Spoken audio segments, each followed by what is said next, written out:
여러분 안녕하십니까? 오늘 제가 여러분께 꼭 전해드리고 싶은 이야기가 있어서 이렇게 찾아뵙게 되었습니다. 나이가 들수록 우리는 참 많은 것들을 경험하게 되지요. 그 중에서도 가장 중요한 것이 바로 사람과의 관계입니다. 정약용 선생님께서는 평생을 학문과 백성을 위해 헌신하신 분이셨습니다. 그분은 유배지에서도 수많은 제자들을 가르치시고 백성들의 삶을 연구하셨지요. 그런 선생님께서 남기신 말씀 중에 이런 것이 있습니다. 벗을 사귀되 그 사람의 마음을 먼저 보라. 겉모습이나 말솜씨에 속지 말고 그 사람의 진심을 살펴보라는 뜻입니다. 저는 올해로 70을 넘긴 나이가 되었습니다. 돌이켜보면 참 많은 사람들을 만났고 또 헤어졌습니다. 그 과정에서 제가 깨달은 것은 나이가 들어서 만나는 사람이 젊었을 때 만나는 사람보다 훨씬 더 신중해야 한다는 것입니다. 왜냐하면 우리에게 남은 시간이 그리 많지 않기 때문입니다. 젊었을 때는 잘못된 인연을 만나도 다시 시작할 수 있는 시간이 있었습니다. 하지만 지금은 그렇지 않습니다. 한 번의 잘못된 선택이 우리의 남은 인생 전체를 흔들 수 있습니다. 정약용 선생님은 또 이런 말씀을 하셨습니다. 사람을 사귈 때는 그 사람이 어려울 때 어떻게 행동하는지를 보라. 부유하고 편안할 때는 누구나 좋은 사람처럼 보이지만 진짜 그 사람의 본 모습은 힘들 때 드러난다는 것이지요. 저는 지난 몇 년간 많은 어르신들을 만나며 그분들의 이야기를 들어왔습니다. 그 중에는 노년에 잘못된 인연을 만나 큰 상처를 받으신 분들이 계셨습니다. 어떤 분은 친구라고 믿었던 사람에게 전 재산을 사기당하셨고, 어떤 분은 새로 만난 지인 때문에 가족들과 등을 치게 되셨습니다. 또 어떤 분은 외로움을 이용당해 정신적으로 큰 고통을 겪으셨습니다. 이런 이야기들을 들으며 저는 생각했습니다. 만약 이분들이 조금만 더 신중했더라면, 만약 이분들이 사람을 보는 눈을 가지고 계셨더라면, 이런 고통을 겪지 않으셨을 텐데 하고 말입니다. 그래서 오늘 제가 여러분께 꼭 말씀드리고 싶은 것이 있습니다. 늙어서 절대 사귀면 안 되는 사람들의 특징 3가지입니다. 이것은 제가 임의로 만든 것이 아닙니다. 정약용 선생님의 가르침과 제 인생의 경험 그리고 수많은 어르신들의 이야기를 종합한 것입니다. 첫 번째로 말씀드릴 사람은 바로 당신의 약점을 이용하려는 사람입니다. 정약용 선생님은 목민심서에서 이렇게 말씀하셨습니다. 백성의 어려움을 이용해 이득을 취하는 자는 도적보다 더 나쁘다. 이 말씀은 비단 관리들에게만 해당하는 것이 아닙니다. 우리의 일상에서도 그대로 적용됩니다. 나이가 들면 우리는 자연스럽게 여러 가지 약점을 가지게 됩니다. 신체적으로 약해지고, 기억력이 예전 같지 않고, 외로움을 느끼기 쉽고, 경제적으로 불안해지기도 합니다. 이런 약점들은 우리가 어쩔 수 없이 겪게 되는 자연스러운 현상입니다. 하지만 문제는 이런 약점을 노리는 사람들이 있다는 것입니다. 이들은 겉으로는 친절하고 다정하게 접근합니다. 당신의 건강을 걱정하는 척하며 비싼 건강식품을 팔려고 하거나 당신의 외로움을 달래주는 척하며 금전적 요구를 하거나 당신의 불안함을 이용해 투자를 권유합니다. 이런 사람들의 특징은 처음에는 정말 친절하고 좋은 사람처럼 보인다는 것입니다. 당신이 필요로 하는 것을 정확히 알고 그것을 채워주는 것처럼 행동합니다. 하지만 시간이 지나면서 그들의 진짜 목적이 드러나기 시작합니다. 정약용 선생님은 이런 사람들에 대해 경고하셨습니다. 달콤한 말로 다가오는 자를 조심하라. 진정한 벗은 쓴소리도 할 줄 안다. 저는 이런 경우를 직접 목격한 적이 있습니다. 제 지인 중 한 분이 계셨는데 그분은 배우자를 여의고 혼자 사시게 되었습니다. 그때 한 사람이 나타났습니다. 그 사람은 매일같이 그분을 찾아왔고 말벗이 되어 주었습니다. 처음에는 정말 고마운 사람이었습니다. 그분의 외로움을 달래주고 함께 시간을 보내주었으니까요. 하지만 몇 달이 지나자 그 사람은 조금씩 변하기 시작했습니다. 처음에는 작은 돈을 빌리더니 점점 더 큰 금액을 요구했습니다. 그리고 마침내는 그분의 집을 담보로 대출을 받자고 제안했습니다. 물론 함께 사업을 하면 큰 돈을 벌 수 있다는 말과 함께요. 다행히 그분의 자녀들이 알아차리고 막았지만 만약 그대로 진행되었다면 그분은 평생 모은 재산을 모두 잃을 뻔했습니다. 이것이 바로 약점을 이용하는 사람의 전형적인 수법입니다. 그들은 당신이 가장 필요로 하는 것을 먼저 채워줍니다. 외로우면 친구가 되어주고, 아프면 간병을 도와주고, 심심하면 재미있는 이야기를 들려줍니다. 하지만 그 모든 것에는 대가가 따릅니다. 그리고 그 대가는 당신이 예상했던 것보다 훨씬 큽니다. 정약용 선생님은 경세유표에서 이렇게 말씀하셨습니다.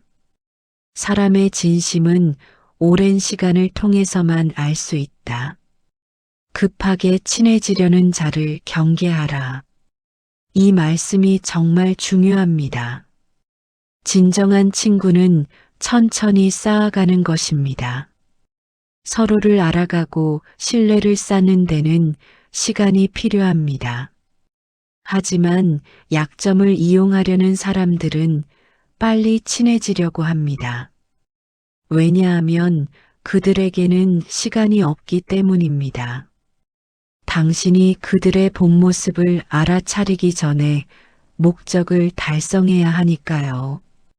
그렇다면 우리는 어떻게 이런 사람들을 구별할 수 있을까요? 첫째, 지나치게 빨리 친해지려는 사람을 조심하십시오. 처음 만난 사람이 마치 오랜 친구처럼 행동한다면 의심해 볼 필요가 있습니다. 둘째, 당신에게만 특별하다고 강조하는 사람을 경계하십시오. 이런 말은 당신을 고립시키고 판단력을 흐리게 만듭니다. 셋째, 구체적인 요구를 하기 시작하면 거리를 두십시오. 진정한 친구는 일방적으로 요구하지 않습니다. 넷째, 당신의 가족이나 기존 친구들과 당신을 떼어놓으려 한다면 위험 신호입니다. 이것은 당신을 고립시켜 조종하기 쉽게 만들려는 것입니다. 정약용 선생님은 목민심서에서 백성을 다스리는 관리의 자세에 대해 말씀하셨지만 그 가르침은 우리가 사람을 대하는 태도에도 그대로 적용됩니다. 백성의 어려움을 듣되 그것을 이용하지 말라. 도움을 주되 대가를 바라지 말라. 함께하되 억지로 강요하지 말라. 이것이 진정한 관계의 기본입니다. 만약 당신 주변에 이런 원칙을 지키지 않는 사람이 있다면 그 사람은 당신의 약점을 이용하려는 사람일 가능성이 높습니다. 두 번째로 말씀드릴 사람은 끊임없이 불평불만만 하는 사람입니다. 정약용 선생님은 이렇게 말씀하셨습니다. 항상 남을 탓하는 자는 스스로를 발전시킬 수 없다. 그런 자와 함께하면 당신도 그렇게 된다. 이 말씀이 얼마나 깊은 뜻을 담고 있는지 아십니까? 우리가 나이가 들면서 가장 조심해야 할 것 중 하나가 바로 부정적인 생각에 빠지는 것입니다. 물론 나이가 들면 자연스럽게 불편한 것들이 많아집니다. 몸은 예전 같지 않고 젊은 사람들은 우리를 이해하지 못하는 것 같고 세상은 너무 빨리 변하고 경제적으로도 여유롭지 않을 수 있습니다. 이런 상황에서 불평불만을 하는 것은 어쩌면 자연스러운 일입니다. 하지만 문제는 이것이 습관이 되어버리는 경우입니다. 그리고 더 큰 문제는 이런 습관을 가진 사람과 함께 시간을 보내게 되는 것입니다. 불평불만이 많은 사람의 특징은 이렇습니다. 만나면 항상 누군가를 욕합니다. 정부를 욕하고 이웃을 욕하고 가족을 욕하고 심지어 친구들까지 욕합니다. 세상 모든 것이 잘못되었다고 말합니다. 자신의 불행은 모두 남의 탓이라고 생각합니다. 그리고 해결책을 제시하면 온갖 핑계를 대며 거부합니다. 정약용 선생님은 자신의 아들들에게 보낸 편지에서 이렇게 말씀하셨습니다. 어려운 상황에서도 희망을 잃지 말라. 불평하는 대신 할 수 있는 것을 찾아라. 작은 것이라도 실천하는 것이 천마디 불평보다 낫다. 선생님은 18년이라는 긴 유배 생활 동안에도 불평하지 않으셨습니다. 오히려 그 시간을 학문 연구와 저술 활동에 쏟으셨습니다. 500권이 넘는 책을 저술하시고 제자들을 가르치시고 백성들의 삶을 개선할 방법을 연구하셨습니다. 만약 선생님이 유배 생활 내내 불평불만만 하셨다면 우리는 지금 그분의 위대한 업적을 볼 수 없었을 것입니다. 저도 비슷한 경험이 있습니다. 몇 년 전 한 모임에 나가게 되었습니다. 그곳에는 비슷한 나이대의 어르신들이 모여 계셨습니다. 처음에는 좋았습니다. 오랜만에 또래분들과 이야기를 나눌 수 있어서 즐거웠습니다. 하지만 시간이 지날수록 그 모임이 불편해지기 시작했습니다. 왜냐하면 그곳에서 나누는 대화가 거의 대부분 불평불만이었기 때문입니다. 요즘 젊은 것들은 버릇이 없다. 정부는 노인들을 버렸다. 자식들은 부모를 공경할 줄 모른다. 물가는 너무 비싸다. 의료비는 감당할 수 없다. 이런 이야기들이 끊임없이 이어졌습니다. 처음에는 공감도 했습니다. 실제로 그런 문제들이 있으니까요. 하지만 매번 만날 때마다 똑같은 불평만 반복되는 것을 보며 깨달았습니다. 이 사람들은 문제를 해결하고 싶어 하는 것이 아니라 그저 불평하는 것 자체를 즐기고 있다는 것을요. 그리고 더 놀라운 것은 그런 모임에 다녀온 후에 제 기분이었습니다. 모임에 가기 전에는 괜찮았던 제 마음이 모임 후에는 우울하고 무기력해졌습니다. 마치 그들의 부정적인 에너지가 저에게 전염된 것 같았습니다. 정약용 선생님의 말씀처럼 부정적인 사람과 함께하면 나도 부정적이 되는 것입니다. 그래서 저는 그 모임을 그만두기로 결심했습니다. 물론 쉬운 결정은 아니었습니다. 외로움도 있었고 또래 친구들과의 관계도 소중했으니까요. 하지만 제 정신 건강과 남은 인생의 질을 생각했을 때 그것이 옳은 선택이라고 판단했습니다. 그리고 그 결정은 정말 잘한 것이었습니다. 그 후로 저는 긍정적인 마음을 가진 사람들과 어울리기 시작했습니다. 물론 그분들도 나이가 들면서 겪는 어려움이 있었습니다. 하지만 그분들은 불평하는 대신 해결책을 찾으려 노력했습니다. 건강이 안 좋으면 운동을 시작했고, 외로우면 봉사활동을 나갔고, 심심하면 새로운 취미를 배웠습니다. 그분들과 함께 시간을 보내면 오히려 에너지가 생겼습니다. 희망이 보였고 제 인생도 아직 가치 있다는 생각이 들었습니다.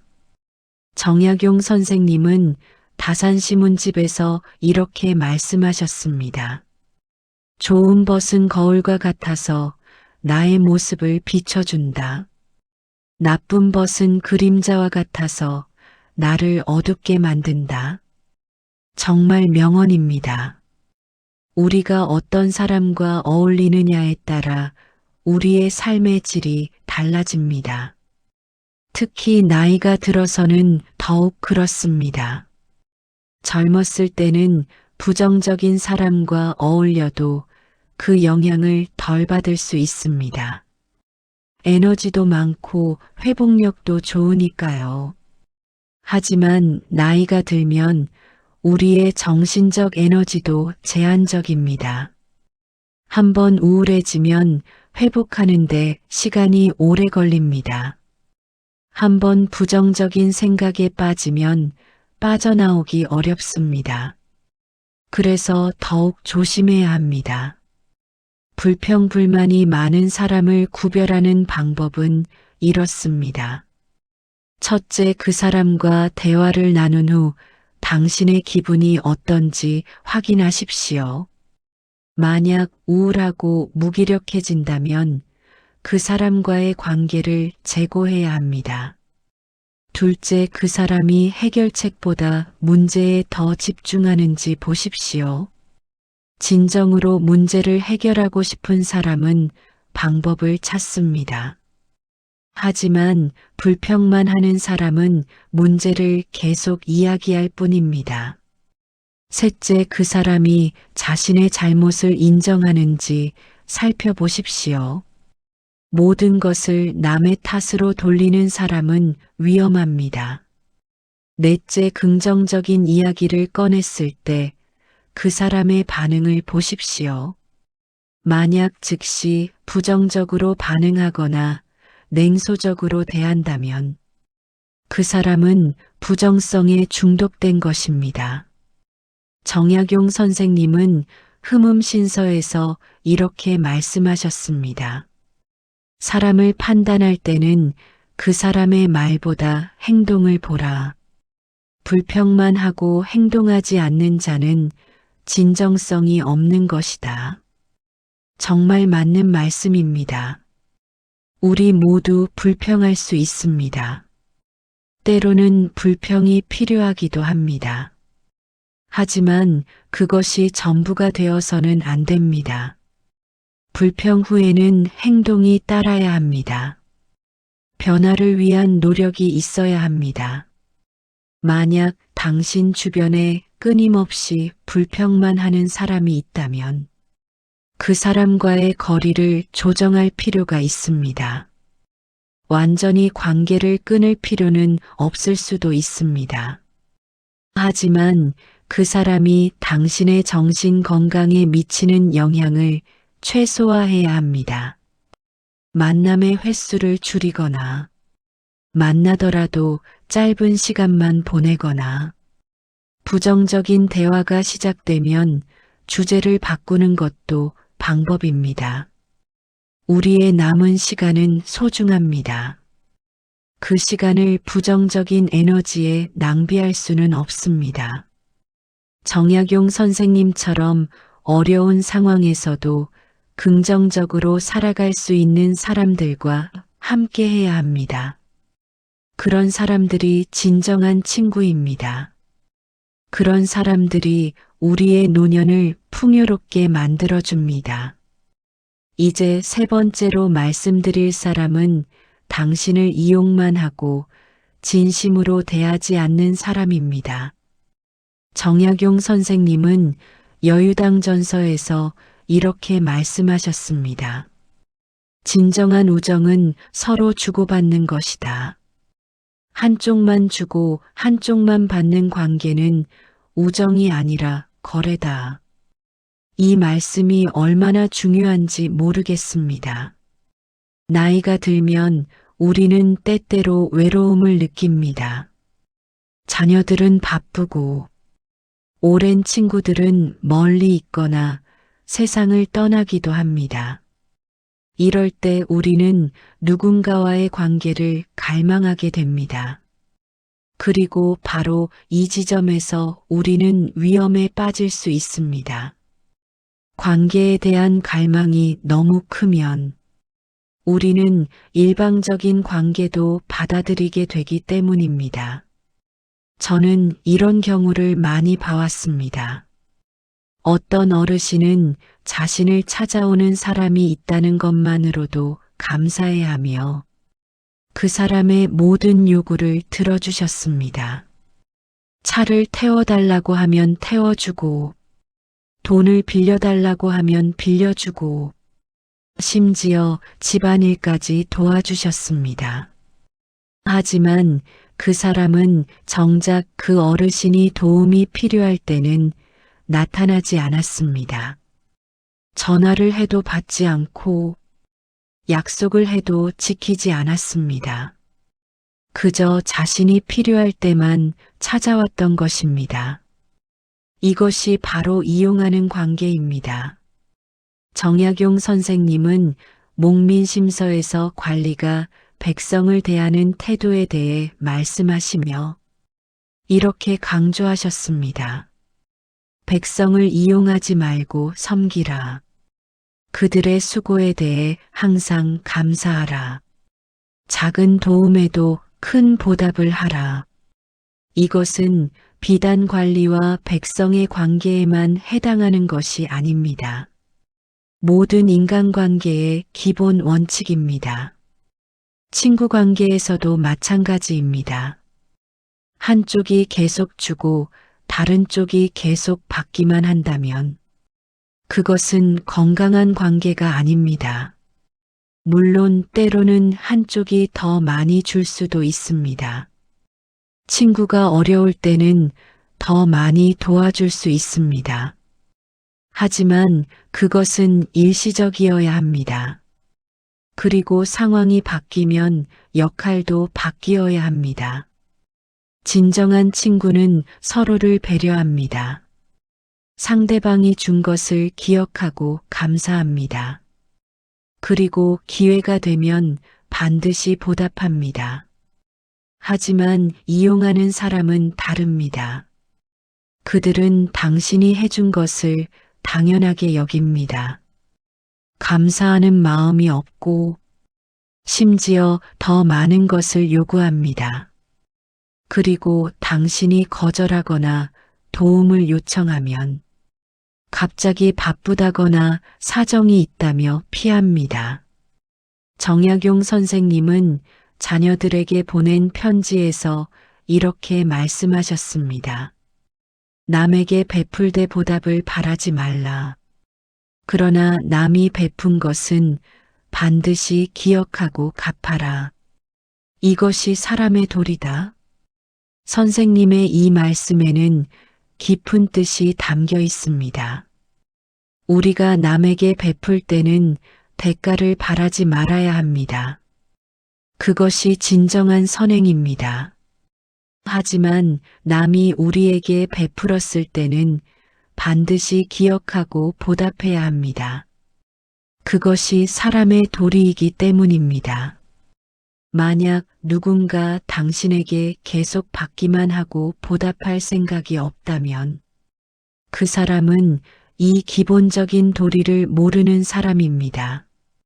저는 몇 년 전 이런 일을 겪었습니다. 한 분이 제게 자주 연락을 해왔습니다. 처음에는 안부를 묻고 근황을 나누는 정도였습니다. 그래서 저도 좋은 친구가 생긴 것 같아 기뻤습니다. 하지만 시간이 지나면서 그분의 연락 패턴이 보이기 시작했습니다. 그분은 항상 무언가 부탁할 일이 있을 때만 연락을 했습니다. 병원에 갈 때 차를 태워달라거나, 관공서에 갈 일이 있는데 함께 가달라거나, 무거운 짐을 옮기는 것을 도와달라거나, 처음에는 친구니까 당연히 도와줘야 한다고 생각했습니다. 그래서 최선을 다해 도와줬습니다. 하지만 점점 이상한 점을 발견했습니다. 제가 그분께 도움을 요청했을 때는 항상 거절당했습니다. 항상 바쁘다거나 몸이 안 좋다는 핑계를 댔습니다.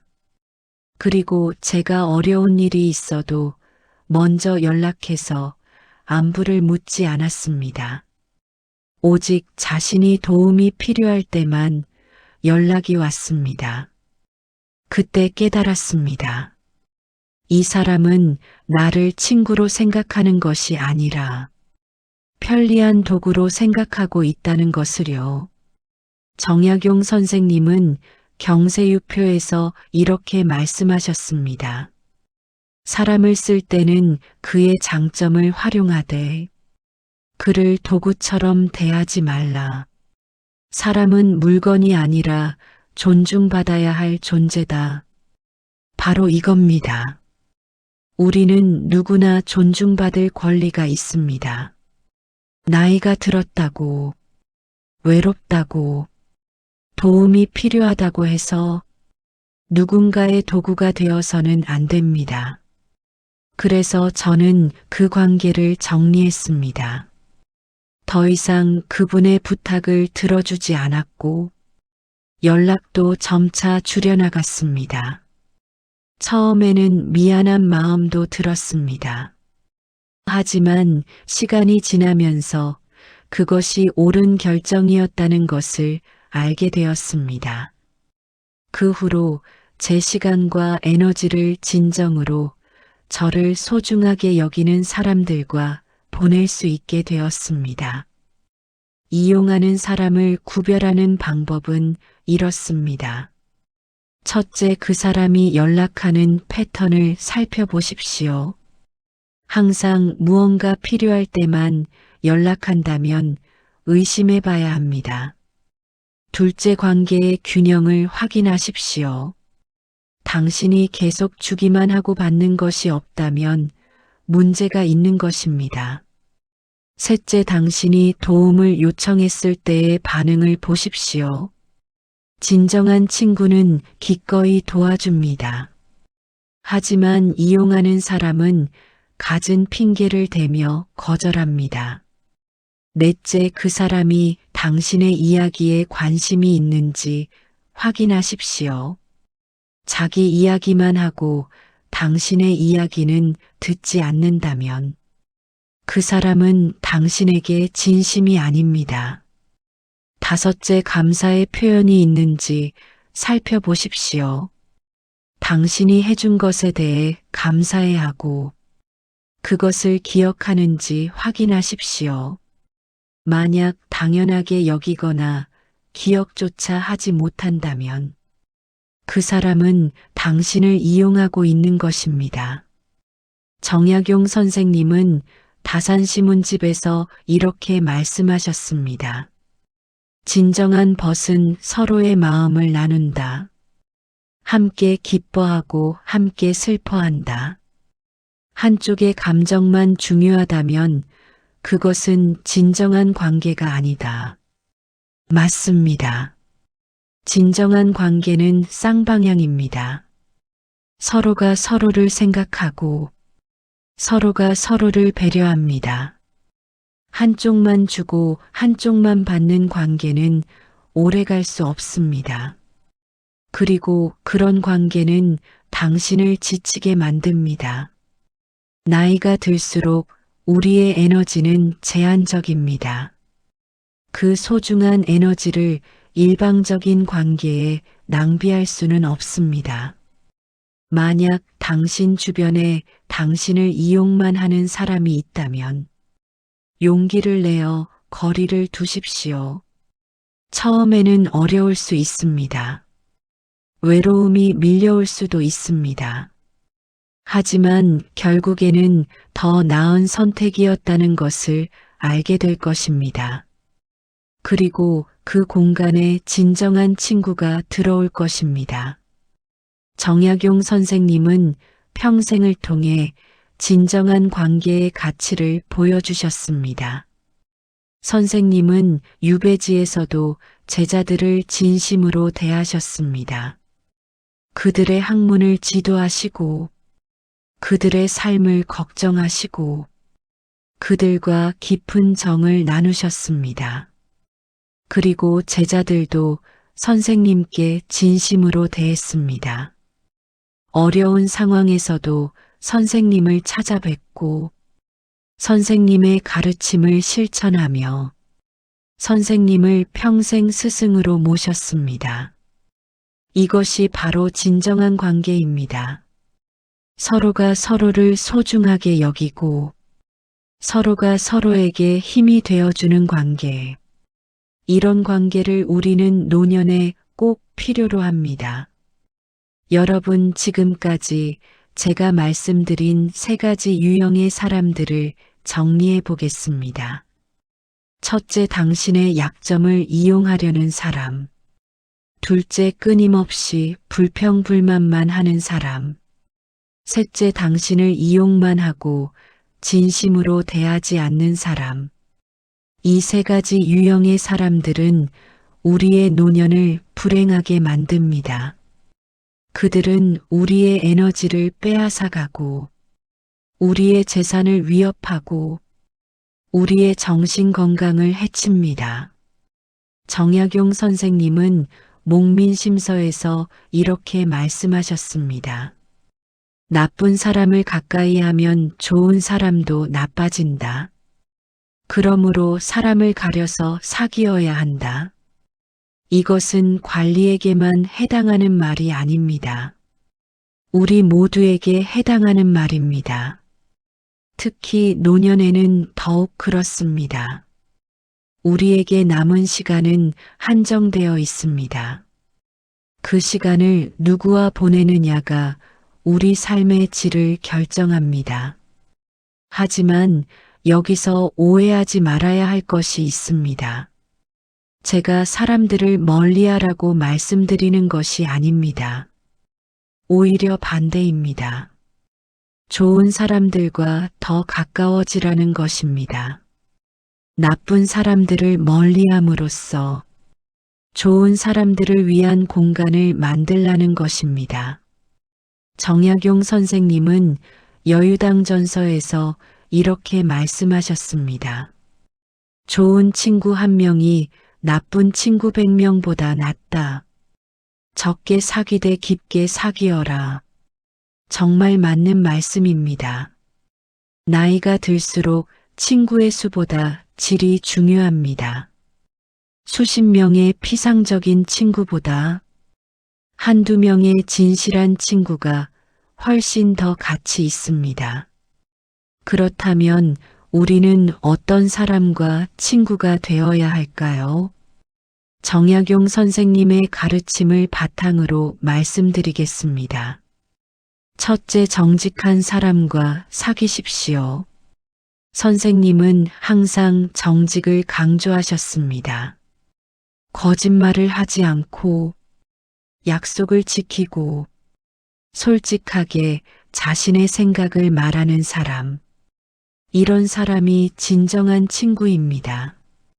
둘째, 배우려는 자세를 가진 사람과 사귀십시오. 선생님은 평생 학문을 추구하셨습니다. 나이가 들어도 배움을 멈추지 않으셨습니다. 나이가 들었다고 배움을 멈추는 사람이 아니라 계속해서 새로운 것을 배우려는 사람과 함께 하십시오. 그런 사람과 함께하면 당신도 계속 성장할 수 있습니다. 셋째, 감사할 줄 아는 사람과 사귀십시오. 선생님은 항상 감사하는 마음을 강조하셨습니다.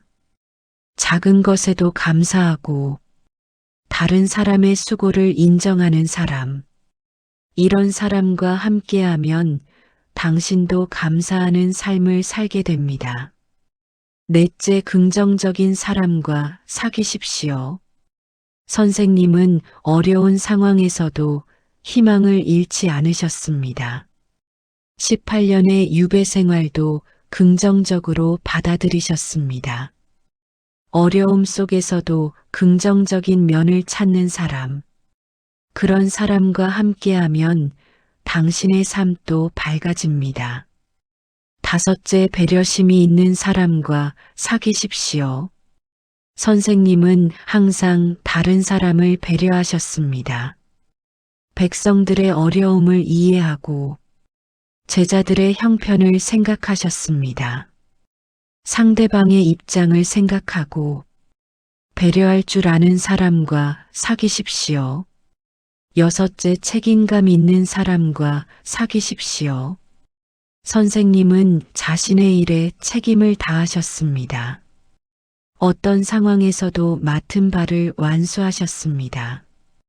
자신의 말과 행동에 책임지는 사람. 그런 사람이 신뢰할 수 있는 친구입니다.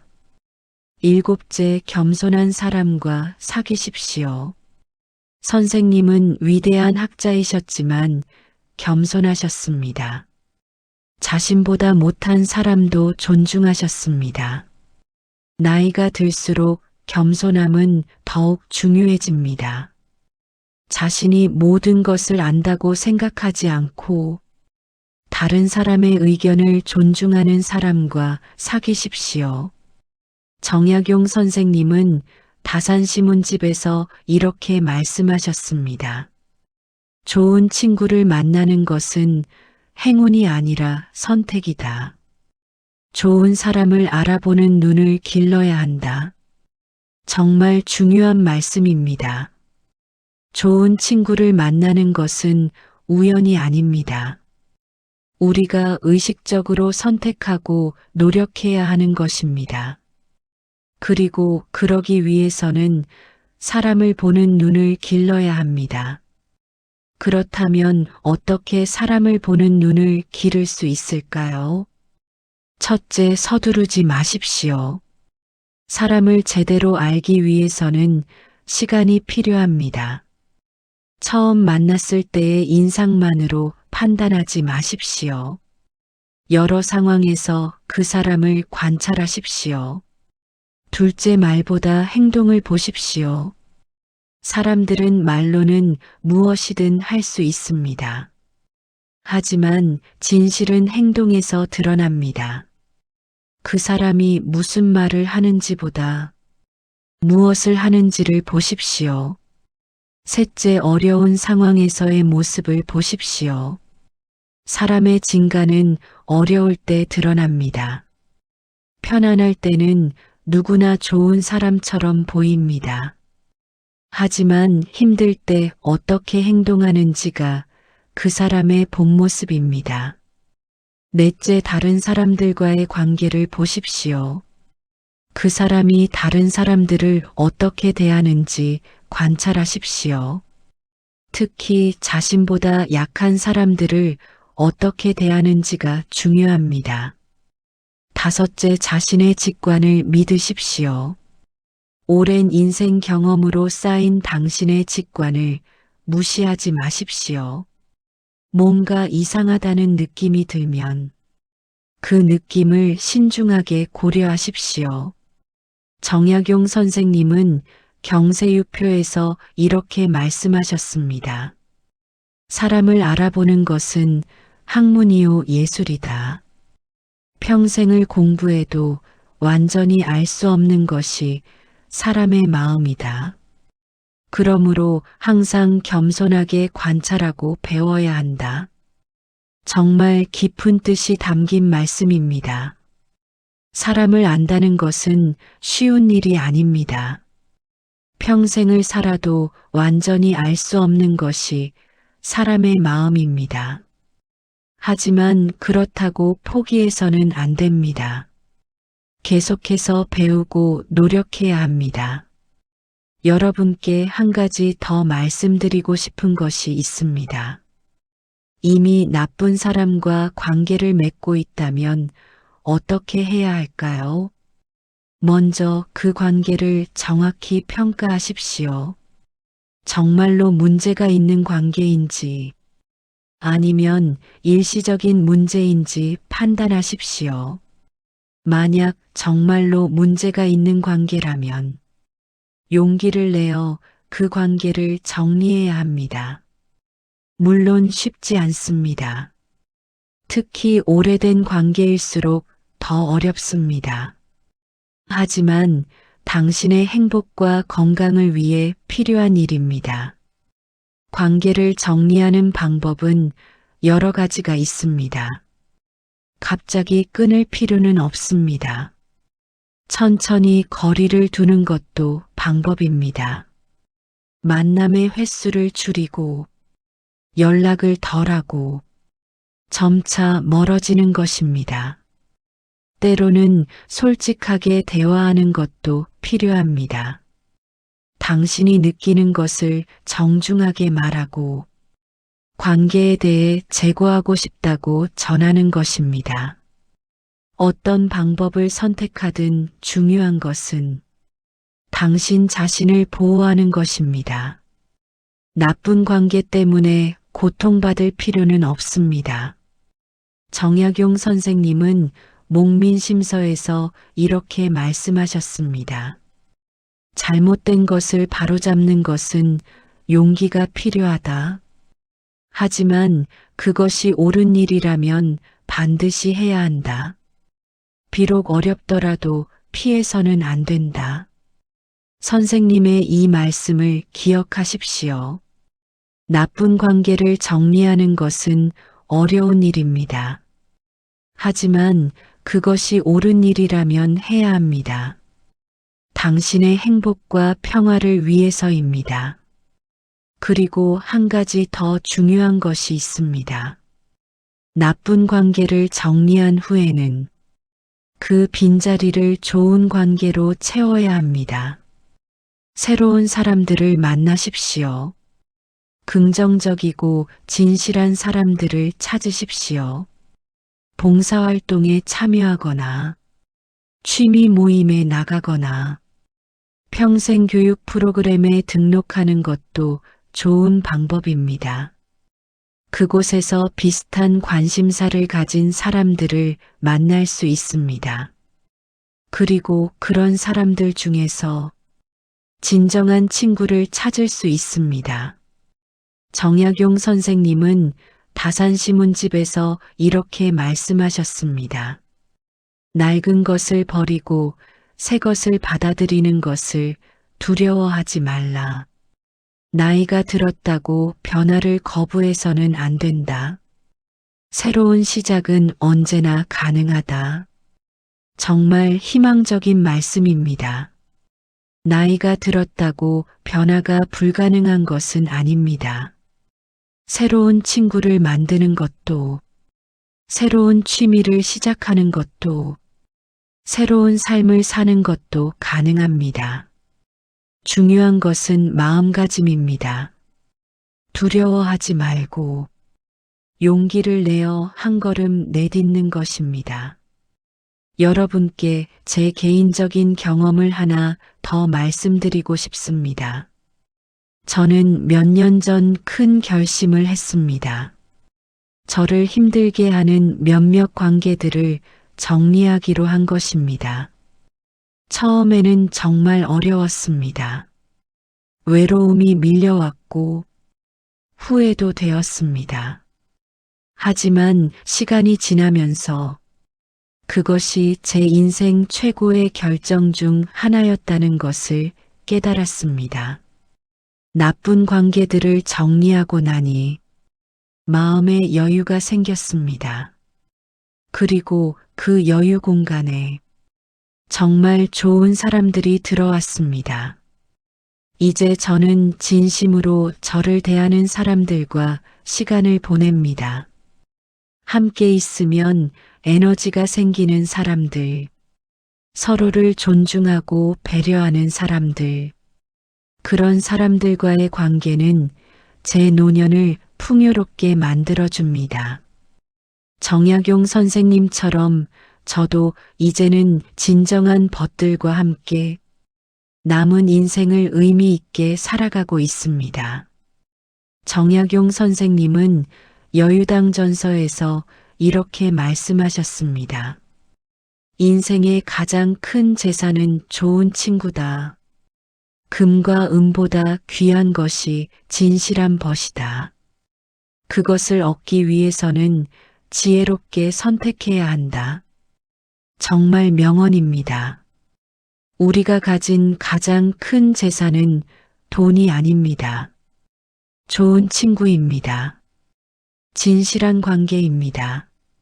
나이가 들수록 이것이 얼마나 중요한지 더욱 절실하게 느끼게 됩니다.